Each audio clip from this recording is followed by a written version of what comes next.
Steve, this is my question for you. Second topic we had today. My opinion, if there's going to be a knockout in the Jake Paul and Mike Tyson fight, it'll happen from Jake's side. I'm from Brooklyn. That is not an easy statement for me to make. That is a very hard statement for me to make. But Mike is 60. You know what I'm saying? Mike is 60. I feel the same, man. And people don't realize, people hate on Jake Paul, but they don't realize this man is really training. He's really training. He's really sparring. He's not just coming off the YouTube chair and be like, hey, I want to go fight.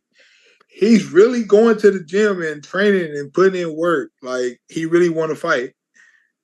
You know, and that's another thing where I'm like, damn, I wish I had the same platform. I wish I had the same opportunity. But I understand what he's doing.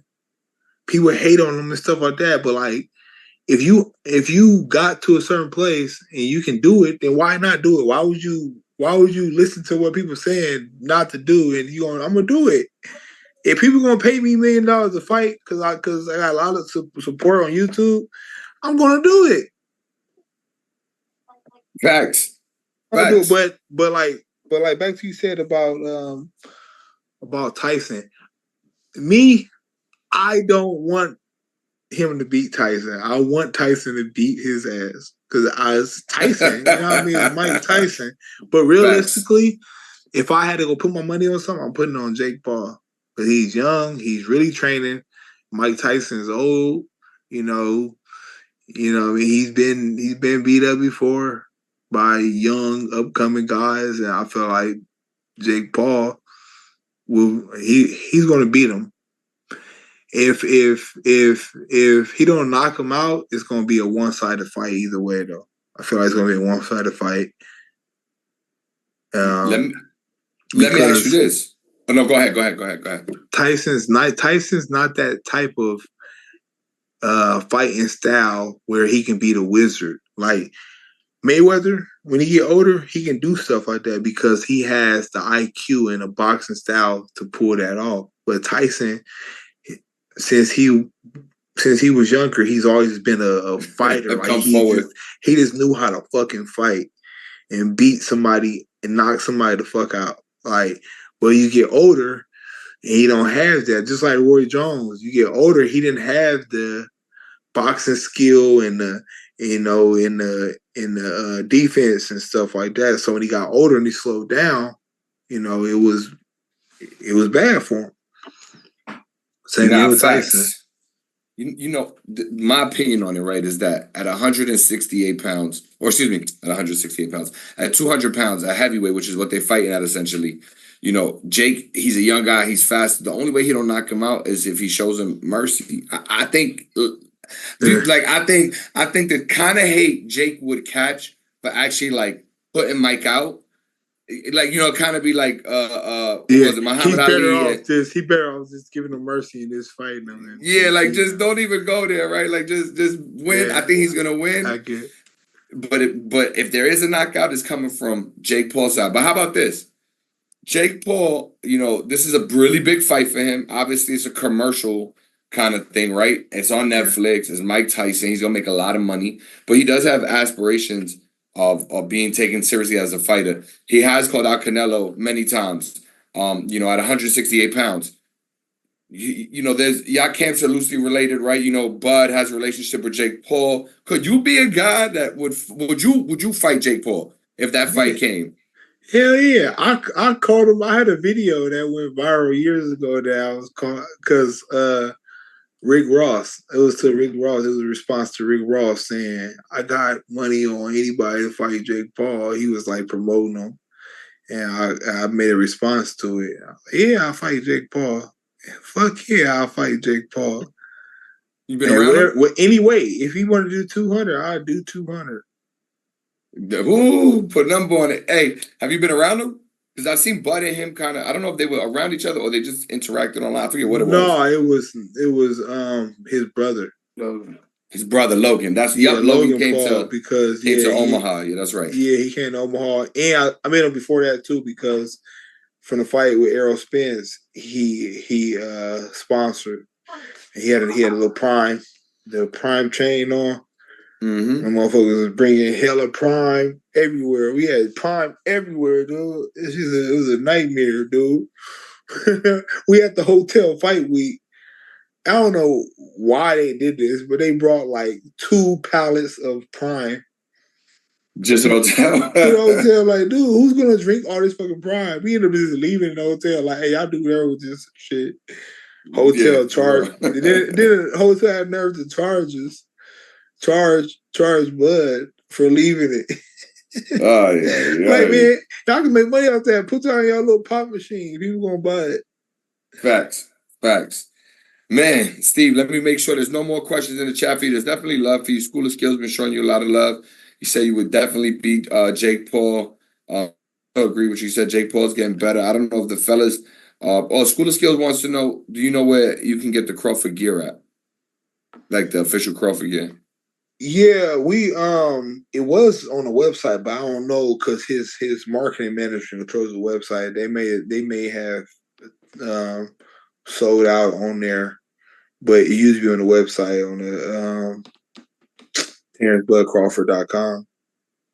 There you go. I'm just checking real quick to see if we got anything else in the chat. Fellas, Attorney Bailey, you got a last question for So Cold?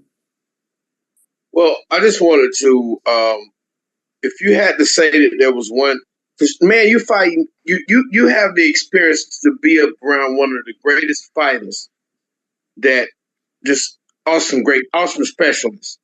If you had to say one thing about Crawford that stands out, what would you say out of all the years and all the fighters that you have sparred with, that you've been in the ring? What should we be looking for? If it's a single punch or something, some insight, what would you say is that one thing just makes him great? The first thing come to my mind is competitiveness. And the reason why I say that because competitiveness will make you smarter, faster, stronger, IQ, all that, because you want to get to a level where, you want to be the best. So when you had a competitive nature, you want to take everything up. And Bud is one of them people where, sometimes you'll get a fighter that's, they have good boxing sense. They're amazing boxers, but they don't have the heart. Or they may not work hard. Or you have a person that's a workhorse, but they don't have that skill. Or you have that person that, has a fighter sense, but they don't work hard. Bud's one of the people that has all that. It's hard to beat somebody that has everything. If you want to fight with him, he gonna fight. If you want to try to box him, he gonna outbox you. So it's like, how can you beat that? You say it's his head. It's his mental.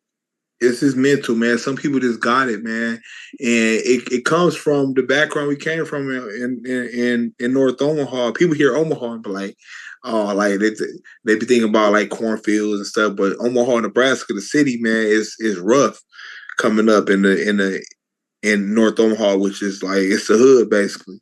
A young black kid from the hood, man. You have to fight your way through everything, and you got to also remember that ain't nobody coming here looking for talent. So anything we do here, we gotta excel in. We gotta excel in to a different level. Like growing up, in my mind, I used to always think people from Cali and New York and Florida and Texas were, light years ahead of us. I didn't realize it until going to the military. I'm in the military and I'm like, man, everything we do, like any kind of competition, any kind of workouts and runs and stuff, I'm always like at the top. But I realized like, dang, like being young in Omaha, it made me, work that a little bit harder to get noticed.